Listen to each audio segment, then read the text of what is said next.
বিসমিল্লাহির রহমানির রহিম। আজকের এই মহতী সভার সম্মানিত সভাপতি, দক্ষিণখান থানা ভারপ্রাপ্ত চেয়ারম্যান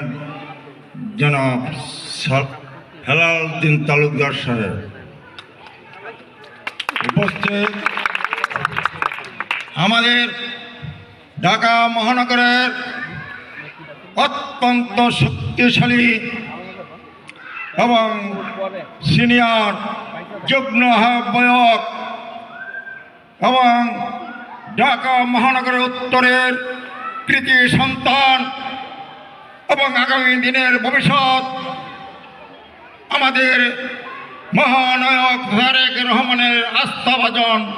যিনি আজকে আমাদের উত্তরাকে সুসংগতি করেছেন,